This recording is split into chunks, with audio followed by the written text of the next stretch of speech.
did. I was gonna grab the end because I remember. Alright, am I gonna sit in a hot seat? No, yes, you are. As always. All right, thank you everybody that showed up in person. Sorry guys for holding you guys up. That's okay. And thank you to everybody online. We appreciate everybody coming to the 2026 Candidate Forum. Go over a couple quick rules here. Each candidate will have 2 minutes for an opening statement.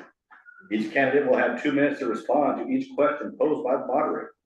Each candidate will have 2 more minutes for a closing statement. This forum is not a debate. Candidates are expected to respect each other's speaking time. If a candidate interrupts another, the interrupted candidate will be at the time equal to the time lost due to the interruption. Got my little handy timer here for y'all. So do you have on Zoom, so I have a comfortable texting me, you're trying to. Yes, it's on Zoom. We sent that email out to everybody on Saturday. That's Zoom in. All right, so for the opening statements, what I'm gonna do here is I'm gonna start from left to right, and then the closing statements will go opposite. And then for the questions, Your left or our left? my left. For the questions, I'll start, number 1 will be Ms. Connie, second will be Mr. Ralph, third I'll start with Mr. John, fourth I'll start with Mr. Scott, and then the 5th one will be also Connie, and then we'll do a closing statement. Does that work for everybody? Sounds Yeah. good. All right, appreciate you guys. So if we will start with Mr. Scott, your opening statement. Well, thank you. Thank you. I'm pleased that so many people are here as well as on Zoom. I think it's always a good thing when people are engaged in the community and here to see questions, or not necessarily ask questions, but see questions being asked. I've been a resident of Kalani for 26 years. I've served on the board for about 4.5 years, several years ago. Stepped off while my wife and I were living overseas. Came back last November. It felt like kind of into a firestorm within the community. A lot of frustration, a lot of anger, a lot of just hostility that really bothered me. And I've seen that hostility. I've tried to keep a distance from that hostility this year. I've sent the board a few emails and asked a few questions, but I've largely tried to stay away from it because it just felt, again, really hostile.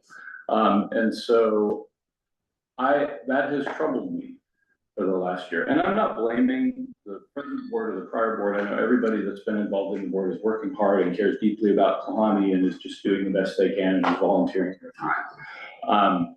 But I've been a little bit disturbed by kind of the hostility and the camps that have formed in Kalani. The thing I love about Kalani is the community.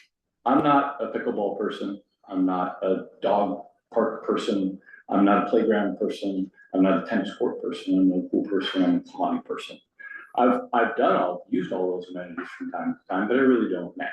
But that's one of the things that makes Kalani great is all of the amenities that serve all of us, even if we don't use them, and we all support them. And I'd like to see us get closer back to that, whether it's on social media, whether it's with board engagement, whether it's inviting people in to committees. Thank you. Inviting people, more opinions in, and not being scared of dissent, not being scared of different opinions, and including those more, because I think that will break down some of what I've seen tragically is kind of some hostility in Kalani the last year. Thank you, sir. Ms. Connie. All right, thanks for being here. I really appreciate each one of you showing up, as well as the folks on the Zoom.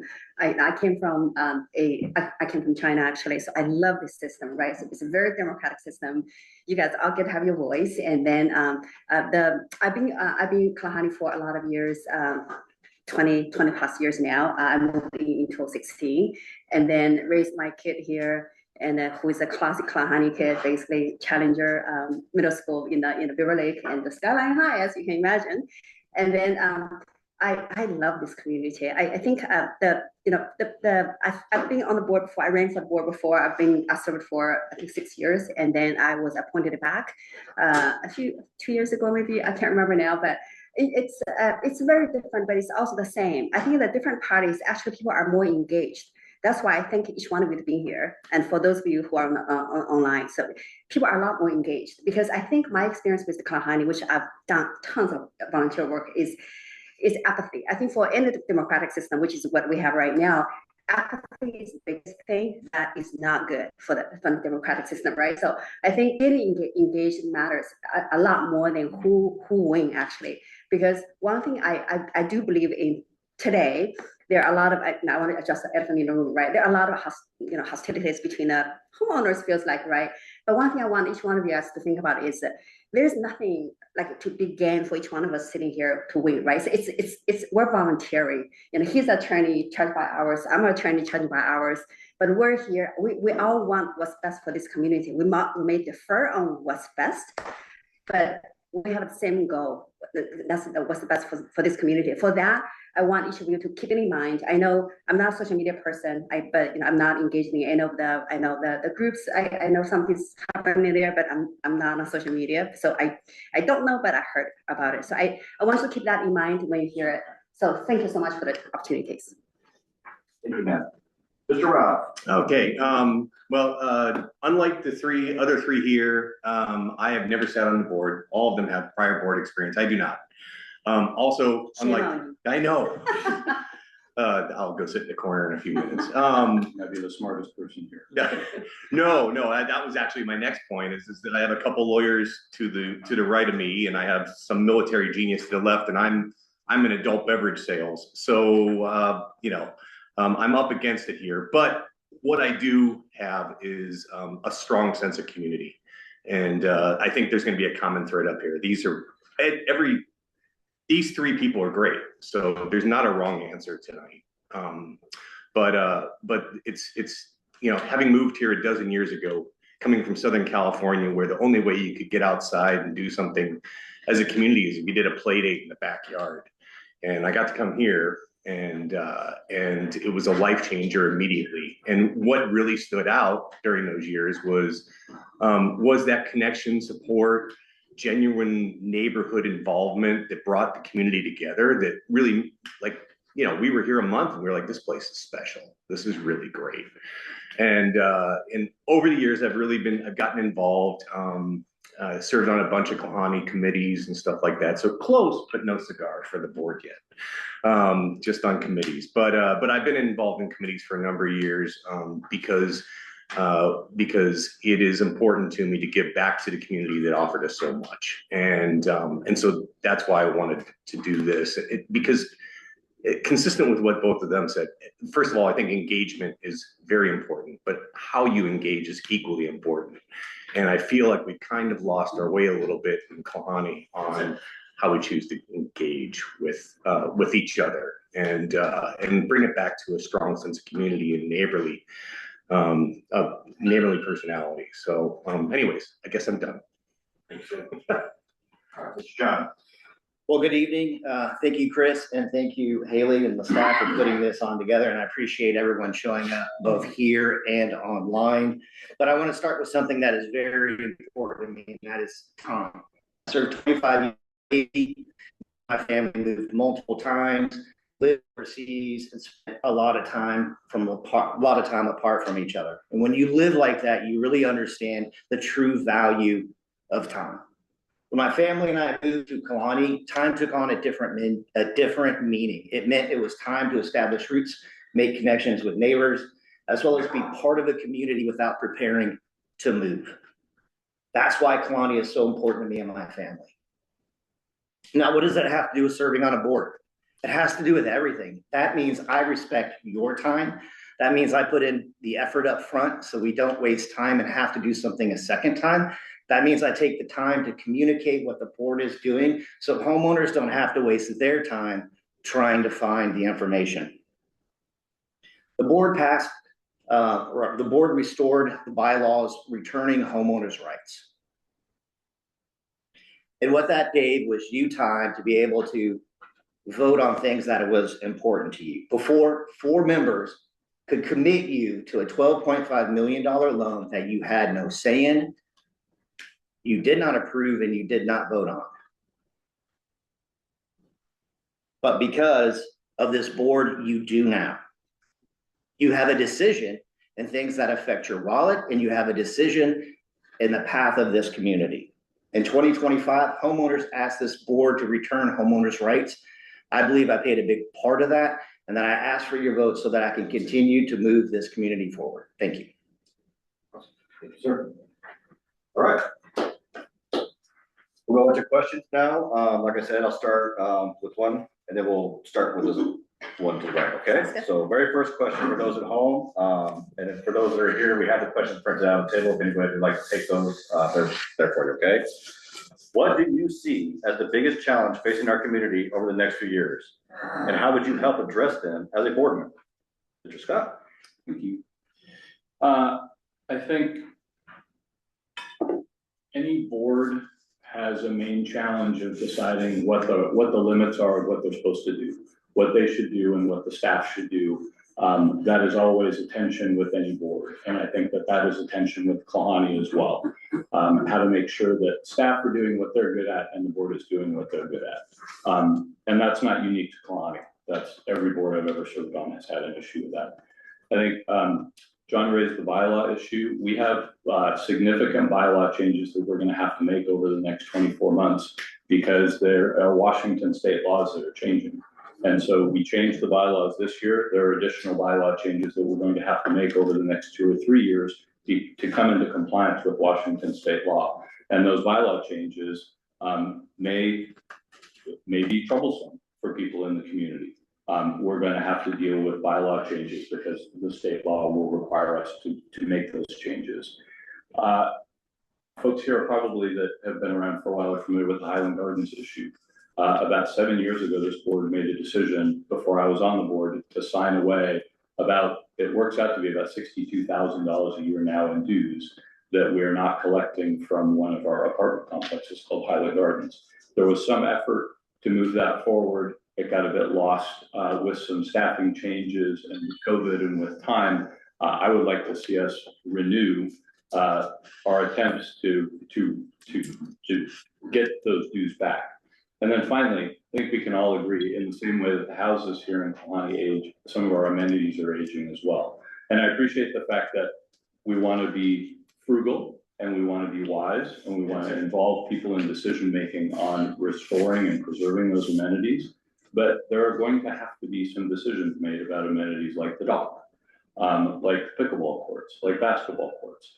And so I think there will need to be collaboration on that, but those are decisions that are going to have to be made because those amenities are aging.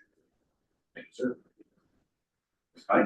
All right, so when I look at what's happening with this community, there are really two parts, I think, in the past few years, what I've seen here. And then first 20 years is very sleepy. Nobody gets involved. Feel like, we're having a hard time to get the people volunteer in the communities, but suddenly, it's a hot seat right now. So, so the reason there are two parts, right? There's a physical part, there's a psychological part. Let me address the physical part first. I think physically, it's, the amenity are aging, right? Things are falling, kind of not really falling apart, but not that great. So I do think there's as a board, what do we do? How do we balance the different priorities, competing needs? I think that's the key. That's one of the key priorities I would love to keep working on if I'm elected to the board.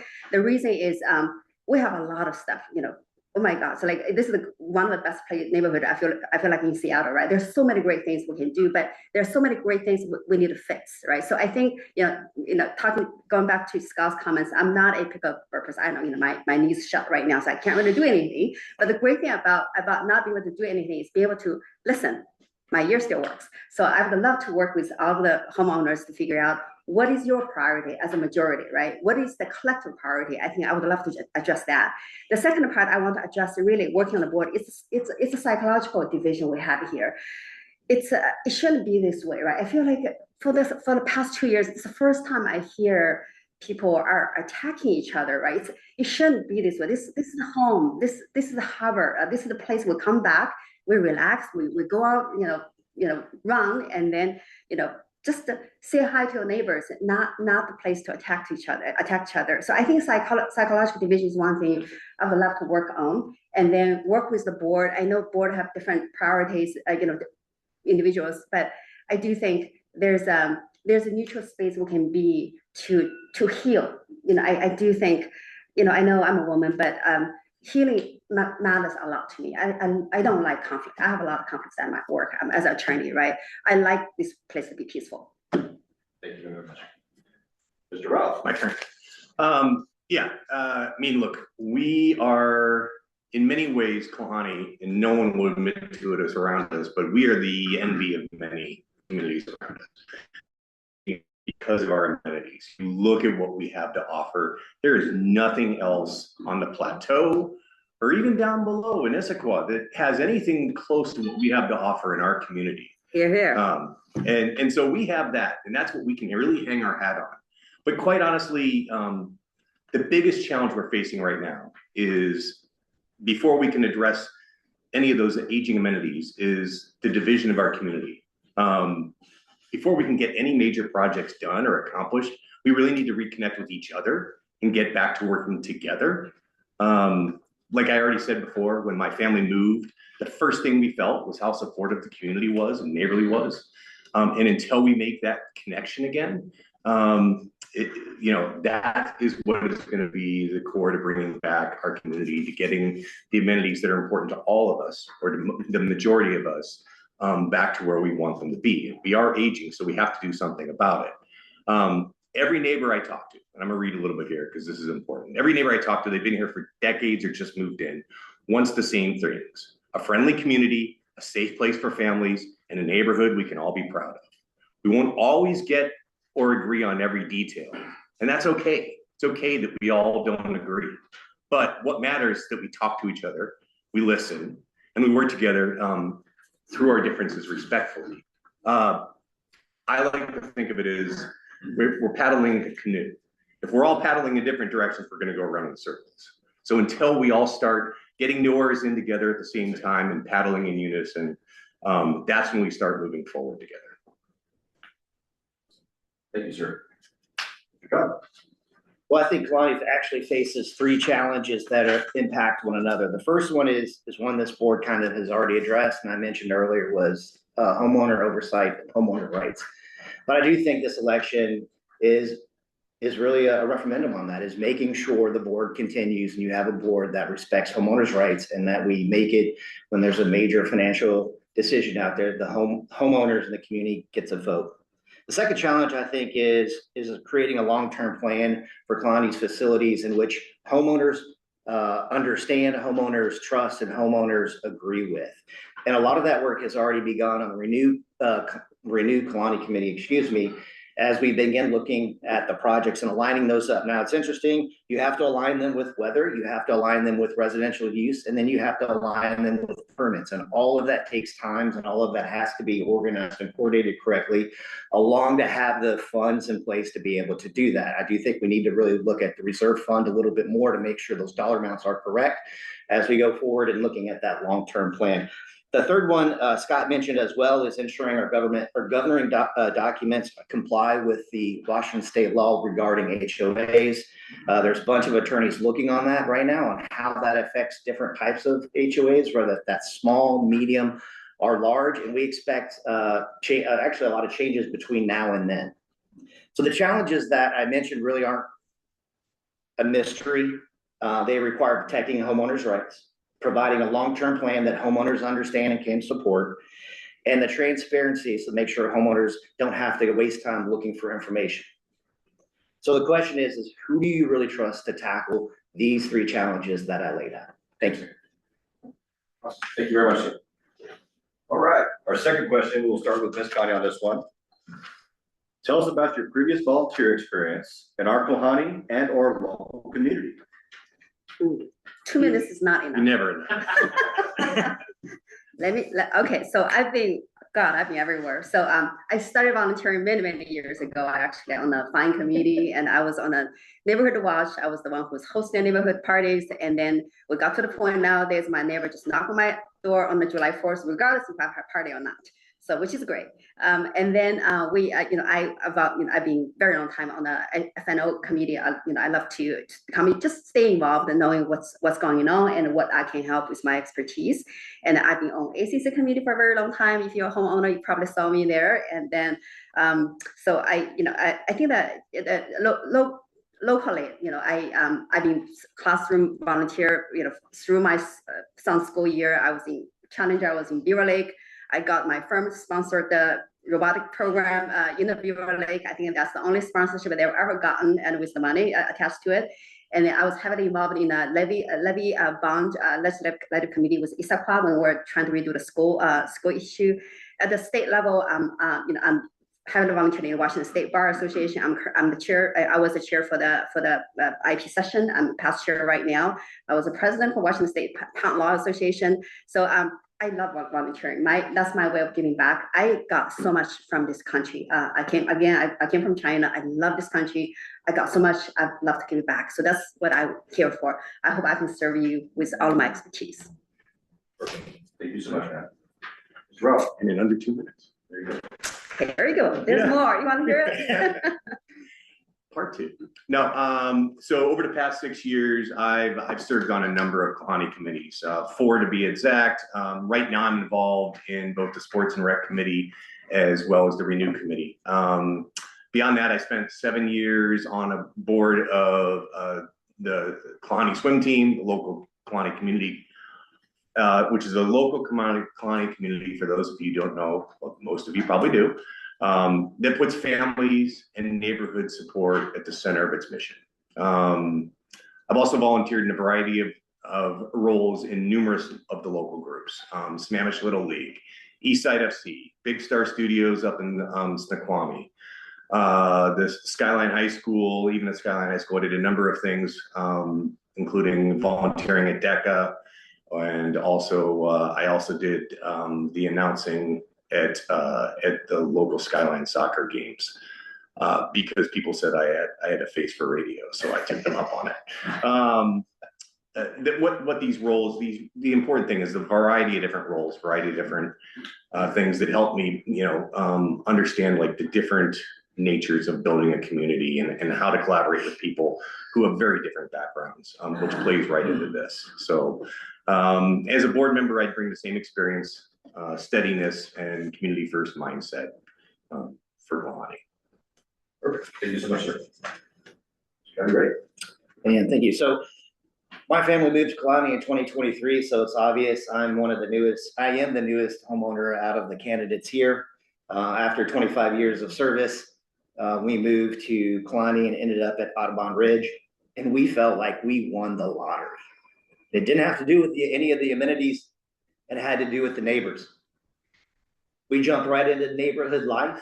We hosted 2 of the first 3 block parties since we had arrived. One of my favorite things was putting a plastic chair in my driveway, and you'd be amazed how many neighbors showed up and got to enjoy each other's company.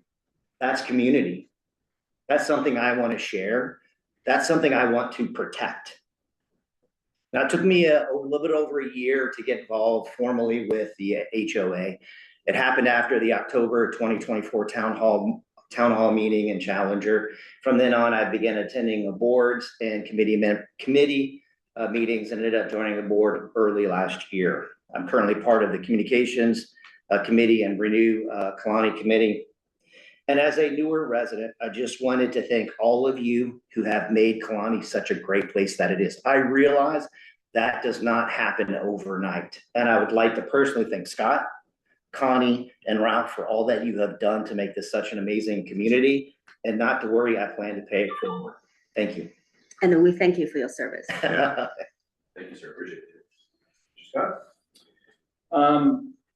I mentioned earlier, I was on the Kalani board for about 4.5 years, from before COVID through COVID. And that I'd never run for a board before. I ran for the board because we had some financial issues then, and a lot of accounting stuff that was just a little bit out of control. We had about $300,000 of uncollected dues that were just kind of sitting on the books uncollected. So that was one of the reasons I ran. And during that time, one of the platforms that I ran on back in 2017 or 2018 was to create a finance and operations committee. We had not had a finance and operations committee to that point. There was no transparency for residents for any of the financial statements. There were no P&Ls, there were no budget versus actuals. It was a black box. So I'm very proud of the fact that I was part of the first Finance and Operations Committee, and we had a very good cadence for a number of years where with every board agenda that went out, a P&L and a budget versus actual went out with that as well. So that the community knew the financial status that we were going to be talking about at the board meeting. I don't know when that stopped. I think it was actually before this board, but that was one of my volunteer experiences that I'm proudest of. I'm also on the Eastside Catholic Board of Trustees and have been there for about 5 years. I was a prosecutor for a number of years. I headed up our small prosecutor labor collective bargaining unit. And I've been involved in all kinds of as you have kids, you volunteer for all kinds of stuff, whether you like it or not, because what they're involved in, you become a volunteer in. So I think the last thing I'll say, I probably only have a few seconds left, is one of the things I'm proudest about with my volunteer experience is I am a gatherer of opinions. I'm not scared of dissent. I'm not scared of disagreement. I see some folks here that have served on the board with me. I love bringing in different opinions. If you have a different opinion, if you want to argue with me, great. I'm not scared of that. And I think that's something that Kalani at the moment can work on a little bit. Thank you, sir. All right, our third question is a two-part question. This will begin with Mr. Ralph. What process do you believe the board should follow to ensure transparency and homeowner engagement on major capital projects? Do you support the current bylaw changes reinstating homeowners' right to vote for large, new capital projects? Well, so the first part of that, two-part question, so I'll answer it in two parts, is the key to transparency is open availability. And by that, I mean, it's a tricky one, right? I mean, like, I know, just on our phone, my wife looks at texts, my daughter looks at Instagram or Snapchat to communicate. And I prefer the email or picking up the phone and actually talking to people. So it's a really tricky, you extrapolate that out to an entire community and people have a variety of different ways of looking at things. So to me, the answer is let's let the individual decide. So let's find all the ways we need to make it available. Make it available via email, via app, via text, via website, and let them make the decision on how they want to communicate and engage. In that way, we allow the homeowner to choose, but that's the way we're going to get maximum reach. When it comes to proposed bylaw changes, I think it's important to strike the right balance. We need guardrails to protect homeowners and ensure major projects reflect the community's priorities. However, we also need to avoid creating a process so restrictive that it slows us down when timely improvements are needed. So we need to be careful not to handcuff ourselves to the extent that it jeopardizes the future health of our community. Thank you, sir. Mr. John. So I voted to restore our bylaws and I would do it again. And that's because what homeowners wanted. The 2025 election saw 62% voter turnout, one of the highest in Kalani's history, and 71% of that voted for the board to go in a different direction. That was not a rejection for improving our amenities. That was a clear message sent to the board that they wanted accurate information and they wanted a say in major spending decisions. The restoring those bylaws delivered on that mandate. Now, we just didn't restore the bylaws. We told the community what we were doing and why we were doing it. We sent out the proposed bylaws. We sent out a question and answer document, and we gave homeowners the opportunity to provide their feedback. And we listened. Homeowners sent us our suggestions, and we amended 2 of the 3 bylaws based on the feedback. Can you recall another board doing that? For a second, I want to take you back in time. I want to take you back to the Challenger Auditorium when one of our previous community managers told a room full of Kalani residents, you only get 1 vote per year, and that's during the election. You do not get to vote on this large project. That was the reality homeowners faced then. But today, thanks to the current board, thanks to the effort of Connie and I, you, the homeowners, now have that voice once again. Now, restoring the bylaws ensure board transparency. Why? Because for any large project, the board has to get the support of the community. So that means the board has to be out there engaging the community. There are no more days to where you go into a town hall, a Challenger, where you have little to no information. The board now has to be transparent. Thank you, sir. Mr. Scott? The bylaws were changed, so it's done. I think I'm gonna not quibble with John, but dovetail on something he said. Have you ever seen a process ever before that transparent with bylaw revision? And the answer is yes. I was on the board and we revised the bylaws repeatedly. We revised them because state law requires it. We revised them because the times changed. For example, we revised them because for a long time, we didn't have the ability to collect votes or get information by email. We had to change the bylaws to do that.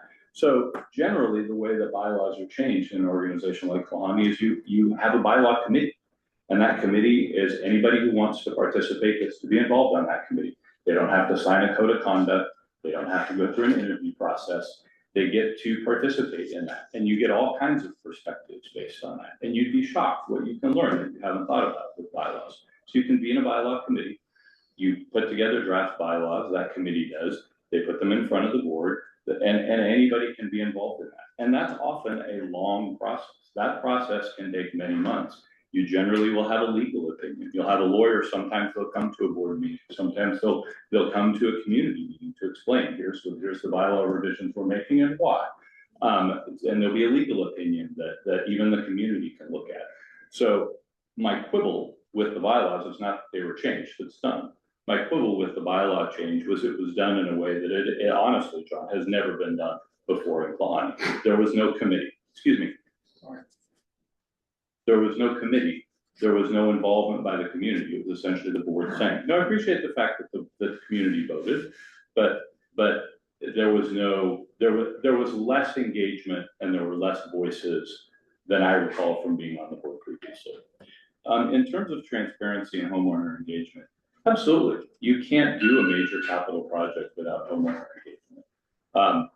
But the reality is that engagement is difficult the bigger the project. And Kalani has an obligation on some of these amenities to preserve them.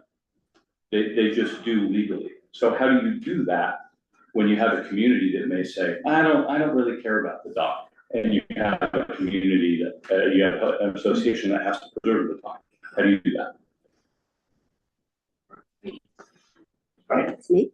All right, so I think the question is do you support the current bylaw change? I think for me, it's reinstating homeowners' rights to vote for large and a new capital project. I just want to make sure that the question is clear. So for that, I did, and I voted yes, and it's on record. So like Scott said, it's done, right? So the reason for me, I want to be fair, right? To me, it's a fundamental, sense of fairness. It doesn't offend my sense of fairness. This place is owned by all of you, by me, by all of you, right? You paid for everything for this community, right? So it's your money, it's my money. So therefore, I have the voice, you have the voice. I have a voice as homeowner, you have the voice for the homeowner. So for me, that matters, right? So 2016, when I came in here, and then I, as an attorney, I signed a contract with HOA, technically, when I buy into this place. And then whatever bylaw said at that time about the major things, right? So which means we have the rights homeowner has the rights to vote, to decide. And then that's the bargain I signed on, and that should be the bargain to stay. So that's the reason I voted for restating the homeowners' rights. Going back to my experience, right, actually. So I'm running a company in the Seattle Gummy Company. We have shareholders, and then bylaw in the HOA, it's the same as a bylaw in the law in a operating company, for-profit operating company. And there are lines. There are things you have to go to the shareholders. Me as a CEO of the company, I know where the line is. That is the major things, the major spending, the major liability on the company. I have to get my shareholders' votes. Same here. You are all shareholders, you're owners. When there's a major issues putting liability on this community, you get to vote. Because as a CEO, I run my company this way. We all should run this place the same way. because that's the right thing to do. That's what the fiduciary duty is about. Do I still have time? I'm sorry, just, I'll give you a couple more minutes, seconds here. Finish your- I love you all. If that's 1 second I have. Here you go. Thank you all. It's like an acceptance speech. That was. All right, fourth question, we'll start this one with Mr. John. All right. How would you work to improve communication between the board, HOA staff, and the diverse segments of Kalahani, the single-family homes, the condos, the apartments, to ensure that all voices are heard and considered? You start. Yeah, so this is what I do, and this is the main reason why the board appointed me back in April of early last year. So for 25 years, I served as a public affairs officer. And what that means is I advise senior leaders on key decisions. I created communications plans, and my job was to build trust with communities. And I learned that if you don't have trust with communities, it doesn't matter what you say or how much information you put out. And that's the approach that I've brought to this board. Now, when the board needed to explain what was happening with the Mountain View Complex, or community project, I drafted up the article, A Journey of Renew, which walked homeowners through the history, through the facts, and where the board was going. And when the board took on the bylaw, restoring the bylaws, I drafted the question and answer document to make sure homeowners knew exactly what we were doing, why we were doing it, and didn't have to go look for that information. Now, in the communications committee, I've been responsible for all of the HOA 101s that you have hopefully have seen in the newspaper and the newsletter, excuse me. If you read today's newsletter, the HOA 101 on how to vote was drafted by me. I've also been responsible, excuse me, I've not been responsible for all of them, for most of them, but for all of the community spotlights, I have been responsible for those. So those two things help provide information to homeowners to keep them aware. They also highlight the volunteers that are working on our committees. Hopefully not only for recognitions, but to encourage other people to join those. I also created what I call an editorial calendar, which what that does is that aligns all of the board's communications to what the board is tackling. So that way, when the communication goes out, you know exactly why you're getting it and is what the board is focusing on. Now, I'm sorry? 10 seconds. 10 seconds. Okay. Well, first it starts with listening, and it means clear and consistent communication so people know what to expect, and don't waste their time having to chase down important information. Thank you. I'll start with a story. When I first ran for the board, there was a guy on the board named Justin Hutchings, and I did not like Justin when I got on board. I thought he and I were going to butt heads. But I realized when working with Justin that, like all of you in this room, he cared deeply about Kalahani, and our approaches were different, but I actually enjoyed working with Justin a lot. And one of the reasons that I appreciated him so much was I realized that Justin was a very careful person. He wanted to make sure that we did everything right. Now, again, I disagreed with him on all kinds of stuff, but we ended up working very well together. And one of the other things I appreciated about Justin was he was one of the people that supported me on the board. When I was on the board and we were conducting meetings, nobody got cut off. Nobody had their 2-minute clock run out and then their microphone got cut off. Anybody could add something to the agenda. If you wanted to talk about an agenda item that was on the board agenda, you could come to a meeting and engage with the board about that agenda item. There was no silence, there was no cutoffs, there was no, you don't get to talk about this.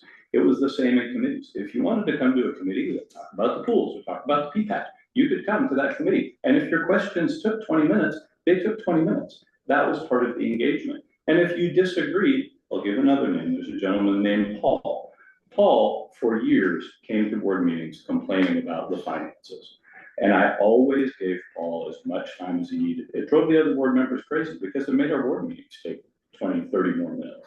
But I always let Paul talk and talk about the issue. And we almost never agreed on the financial issues, but I always would say to Paul, thank you for coming. Thank you for raising these issues. And I would encourage you to join the committee. I would encourage you to join the board. I would encourage you to run for the board, because those divergent perspectives, especially ones that we disagree with, should not be cut off. People should not be removed from committees. People should not be closed out of meetings or told that their time is over to talk. You're good off. But you get my point. That's the way that we communicate and get people engaged, is even if we don't like their opinions, or they take a little bit more time than we would like, that we invite them, and we invite them over and over.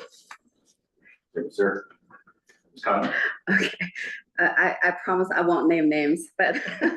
I like those.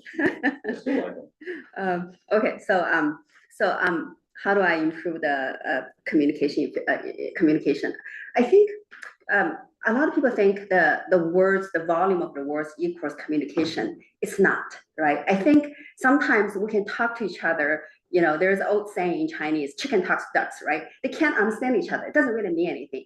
So you gotta have the commonality. You gotta have the trust, and the trust have to come from understanding and empathy. That's really what I believe in, right? So improving communication is not about, you know, the talking, the shouting. It's not, right? So, you know, actually when you do that, people shut down, and then it doesn't matter what you say, you just blah, blah, blah, blah, blah, right? So I think you all experience that. So we are humans, right? I think let's, you know, to me, what I want to do on board is that building the trust, building the empathy, hear really where people come from, right? I think sometimes you hear the heated words, but you gotta understand the background of that heated words come from really caring about this community. And that matters a lot more than whatever that person said, right? Even to my face. Well, no, so far nobody shouted to my face, but I wanted to just, I want all of you actually, including my fellow, you know, candidates, as well as people in the board or the people who are on the different camps,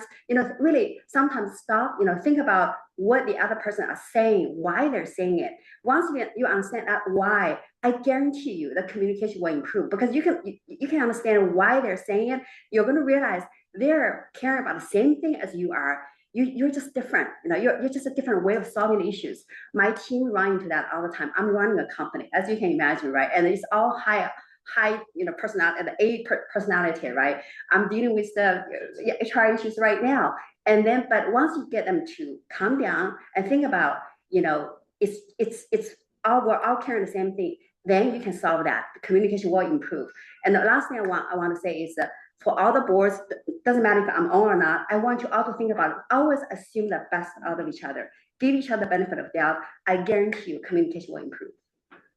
Wonderful. Thank you. Mr. Rob? So I guess I looked at this a little bit different. You know, how would you work to improve communication between the board, HOA staff, and the diverse segments of Kalani? And I looked at it as it's a two-pronged approach here. The first is strong community between the board and the HOA staff.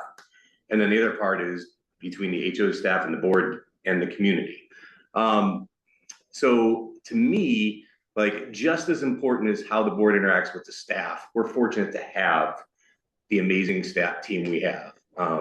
You know, if there were more people here to clap louder, I'd have them clap for Chris, because he does just such a great job every day. They deserve to be treated with respect, kindness, and courtesy, the same way that we should be treating each other. Staff should be included in discussions and decisions that affect their areas of expertise so they can fully contribute to the community's success. My professional career has taught me a lot of results from managing people. And one of the big things I learned was that let your managers manage. We hired this amazing, capable staff, let them do their job, and step in only when a course correction is needed. So I think it's really important on how the staff and the HOA communicate amongst each other. Then for residents, the key is offering multiple ways to stay informed. As I mentioned earlier, we need to have a variety of ways that we can communicate out to, and formats that we can communicate out to the homeowners. They should be able to choose their method. And then once they opt in, then they own it. It becomes a shared responsibility at that point. And they receive updates in the way they prefer. And so there should be no miscommunications. And the HOA can rely on that channel to keep them engaged. My goal would be to ensure that every part of Kalani, single family homes, condos, apartments, whatever it may be, has clear opportunity to be heard and stay connected. Thank you. All right, final question. We'll start with Mrs. Scott.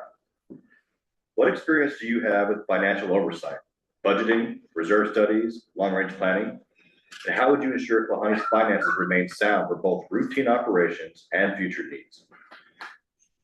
I have experience with that in Kalani because I've done it in Kalani. I was on the Finance and Operations Committee. I also run my own small business, although it's not the kind that does reserve studies. But the relationship between operating and reserve is a very tricky thing in a homeowners association. Allocating between those two things, moving money from one to the other, because it's generally only a one direction move. So I have a fair amount of involvement in that through Kalani. I think Kalani's finances remaining sound for routine operations and future needs, like that's it, right? That's what we're here to talk about. How do we keep our amenities going? How do we have the minimum amount of staff to get the jobs done that we need to get done? How do we keep our dues as low as we can? One of the issues that I've recognized in Kalani is like this one. There are a ton of sub-associations that individual members of those condos are paying their Kalani dues. They're also paying massive sub-association dues that actually dwarf Kalani dues. And sometimes those dues are because of shared amenities that I think Kalani needs to maybe take some responsibility for if those amenities are shared. But the bigger picture is it's a dance. It's an analysis every year. How do we keep staff knowing that their costs are going up? How does Kalani keep operating knowing that Kalani's costs are going up? We buy gas, we buy heat. How do we do that? And then also say to our residents, we want to keep your dues flat. We don't want to increase your dues. And how do you do that knowing that as amenities age, we're going to have to preserve them, and the expense of preserving those amenities is going up in the same way that cost of living is going up. So I think you ensure that the finances remain sound by leveling with homeowners, by sharpening your pencil as much as you can on amenities and on staff costs, running as lean a ship as you can. And then being really honest about what amenities and the preservation and improvement of those, if you decide to improve them, what they cost, and do it sooner rather than later, because the expenses tend to grow. Sir? Ms. Connie? All right, what experience? So professionally, I involved heavily, I do a lot. So, but let me start with my own company, right? Seattle Gummy Company. So we are pretty, sizable, bigger than Kalani here. And then, so doing a budgeting, trying to figure out the spending priority, trying to figure out the capital efficiency is what I do daily, right? Because that's how you keep the company alive, we keep the company hopefully thrive. And then, so financial budgeting and the financial oversight, it's a key part of managing any entity, right? I'm on the board for example, for a lot of years for Washington State Patent Law Association. We're a large association with over a few thousand members. And then I'm the one who's managing the budget to make sure we have the minimal staff, as Scott has mentioned, but maximize the member benefit. Same goes to the Washington State Bar Association, right? I'm on the IP. I'm the chair for the IP, and then we have over 800 members and paying the due. And then how do you manage that? How to make sure the member gets the best best bang of their bucks, basically. And then I've been heavily involved in FNO, and I think for me, really seeing where we are today, we're great. We're in a great position, folks. Don't panic. We have a great healthy reserve. We have operating budget, as Scott said. Actually, it's doing really well. And can we do better? Absolutely, anything can do better, right? So, but I think on the budgeting and the financial side, I do think we with the long range planning and risk management, I'm super qualified. And then, but coming back to what Kalani is about, right? So I think everything is like all the costs going up. You and I both know that your grocery bill is going up. Same goes with the HOA costs. The same goes with the construction, the maintenance costs, and the amenities is basically the efficiency it's also getting aged. So to me, capital efficiency, spending efficiency matters. How do we find a priority by working with homeowners? How do we fix the most important ones and make sure we have a beautiful home to live in for very many years? So for me, it's I look at it from two different angles. Shocker! It seems like I've been repeating that everything. But the first angle is professionally. I work for a very large company and I'm responsible for the budgeting and staying within budget and making a lot of financial decisions for the Pacific Northwest. So from that perspective, yes, we have a lot of revenue to play with. We have a lot, it's a big budget. So I'm used to dealing with the big numbers. On the flip side, I have dealt with a nonprofit that is about as small as a little entity as you can get, where you have to be frugal, you have to be smart with every dollar you spend, because the difference between getting $1,000 donation or sponsorship from someone and not getting it could be the difference between you losing or breaking even or ending up in the black. So it's kind of a balance of both.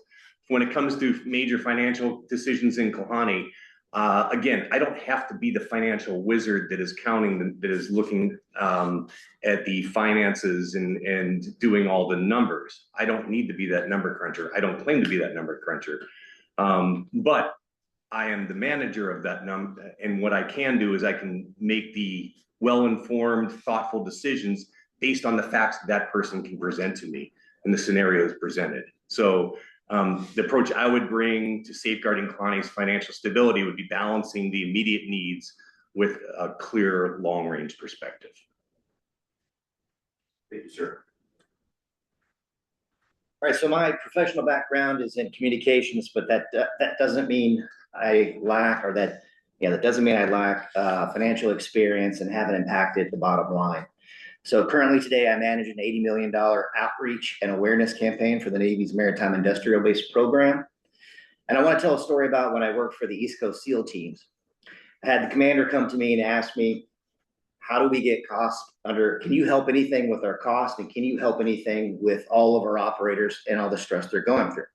I came up with a series of training videos that were so successful that we cut a week off of SEAL training. We saved the Navy $2.4 million, and SEAL operators got to spend an extra week home with their families. Those results created better rested, better prepared operators, increased readiness, and as my boss told me, probably saved lives. Now that experience taught me about something regarding financial oversight. It's not about watching numbers. It's about understanding how resources connect to real outcomes. It's understanding how resources connect to real outcomes, both on the project and how they affect the people. Now, I brought that mindset to the board. Again, this board was able to hold fees flat for the first time in 3 years. Very important to me. Now, the long-term planning that we're doing in the Kalani, the renewed Kalani committee is only as good as the finances that are there. Each project has to have realistic funding. And so that reserve study is something we really need to make sure we get right and that we do correctly. So to end, financial oversight just isn't about a spreadsheet. It's about using homeowners' money wisely and making sure the decisions we make hold up over time. Thank you so very much. All right. We're going to begin with the closing statements. There are 2 minutes. And like I said before, we're going to start at the right this time. We're going to work our way to the left. Yeah? Sounds good. You ready to rock and roll? So, all right. Go ahead. All right. Again, Chris, I'd like to thank you and Haley and the staff for putting on tonight, and thank everyone for showing up both in person as well as online. Connie and I are running together because we have the same shared values, and that is that the board serves the community, serves its homeowners, that we need to communicate openly, and that the board needs to protect homeowners' rights. As we end tonight, I asked you to think about 3 things. This board has restored homeowners' rights. We gave you your voice back.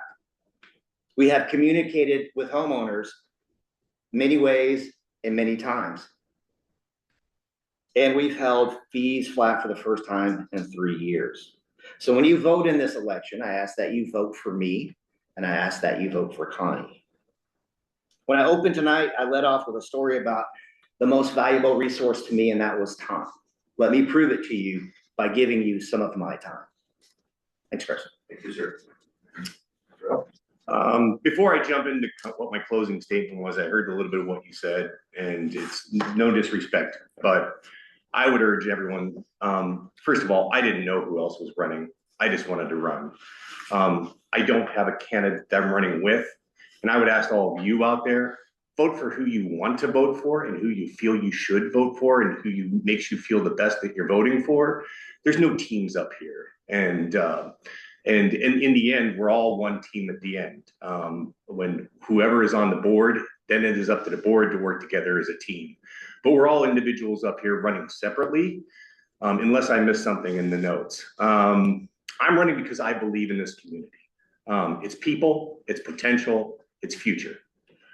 If I'm elected, I'll bring energy, I'll bring transparency, and I'll bring a collaborative mindset to every discussion and every decision.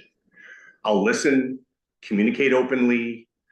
I'll work hard to make choices that strengthen our neighborhood, and not just for today, but for years ahead. People have plenty of choices when deciding where to live in this area. Kalani may not have the newest homes, the biggest yards, or the most privacy, but that's not what makes us special. Our strength is our community, our neighborly relationships, the welcoming spirit, and the incredible amenities that bring people together. If we build on those strengths, we can make Kalani one of the most admired and sought after communities in the region that will benefit us and those that follow us. We have an incredible opportunity to reconnect at this point, to rebuild trust, and to move forward with purpose. I hope to earn your support, and I hope to help lead Kalani toward a future that reflects the very best of who we are. Great. Thank you so much, sir. Great. All right. So I want to share that homeowner is the true owner of this place. It's Kalahari is yours. It's not mine. It's not Jones. It's not Scott's. It's not Rob's. It's yours. So we're here to serve. I think that's really what I want to start this closing, right? So from that's how I see this position. I'm here to serve you. I'm here to listen. I'm here to make sure your voice is heard. And then I'm committed to serving you. That's what I want you to remember. So I think from the sort of fiscal responsibility point of view, financial, that's what we're all worried about. For me, my top priority is truly the capital efficiency, as well as the preserving the home's value, right, as well as the community value. And a lot of facilities do need to be fixed, but I think there's a right balance to strike here. So to stay disciplined, to in the meantime respect the homeowners' voices. I think my main thing here is, I wanted to protect what we have already. It's not about changing. It's not about improving. It's about we already have a great place. I want to be here and protect that, and then I want to have the balance of the financial responsibility as well as the need of the community, right? We all have different priorities. Let's balance that. And the most importantly, I would be honored to have the opportunity to serve you again and to continue to serve you with my professional capability, my integrity, as well as my long-term perspective to what I hope for this community. Thank you so much. And I promise in my victory votes, I will say I love you again. Thank you very much, sir. So Kalani is a community and it is filled with neighborhoods. And over the last 26 years, I've learned a lot about what it's like to be a good neighbor and what good neighbors look like.